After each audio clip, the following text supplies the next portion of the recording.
All right, we finally got Ironman racing to talk about here in 2020. Ironman Florida from Panama City Beach went off this weekend. PTO-backed race, meaning it paid 10 deep in both the pro men's and women's field. Chris Lieferman taking the title and taking 15 grand home with him. Lieferman's an interesting athlete because he had won 2018 twice in the Ironman distance. He won Ironman Louisville and Ironman Boulder.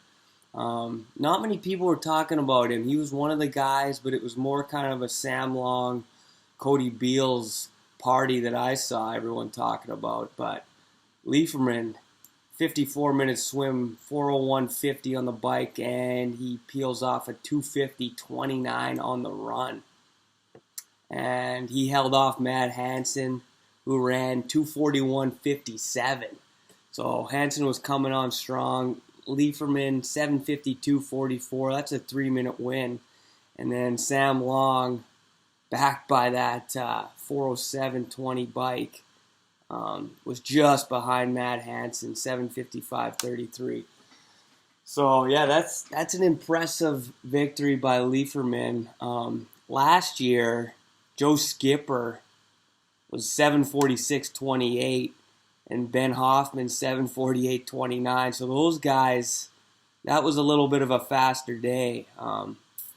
Obviously, yeah, winning by 7 minutes over Lieferman's time this year. But last year Skipper had ran 2:39.01.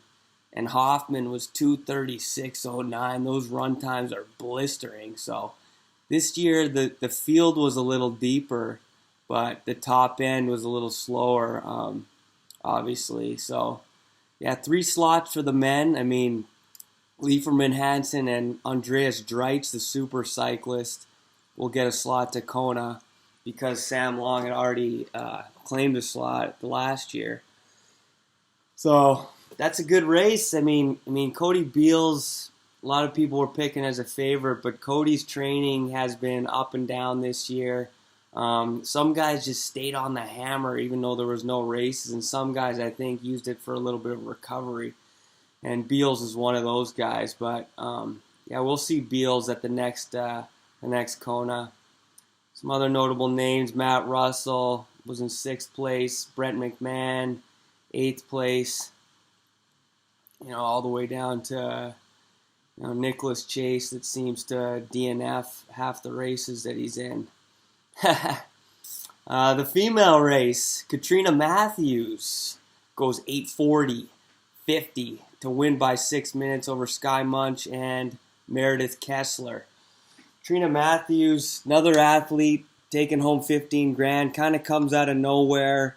Again, this is a bizarre year. We don't know what these athletes are going to bring to the table, how their training's been, how they've been racing all over the world. She comes from the UK, and that's a big win for her in her career.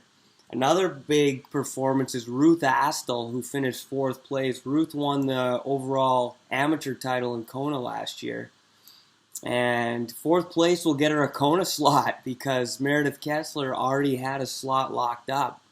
So that's big for Ruth. $5,000 she takes home, and making that jump. There's no minor leagues in triathlon, right? So the overall Kona title last year as an amateur athlete, getting a Kona slot as a professional athlete in a full distance Ironman, that's big time. So that's a big step and something you don't see all that often, right?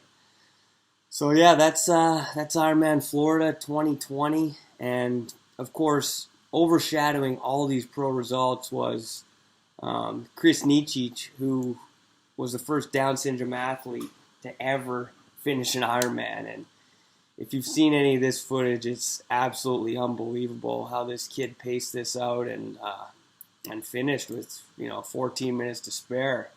I think the most amazing thing about that is, there's been physically challenged athletes that have done it before, but anyone that does an Ironman knows that it's 90% mental, right? So for someone with a mental handicap to overcome something like an Ironman is just out of this world, and it shows that really you can do anything if you put your mind to it. So hats off to Chris, and hats off to Ironman for making that happen. Ironman Florida in the books. Let's bring on the next one.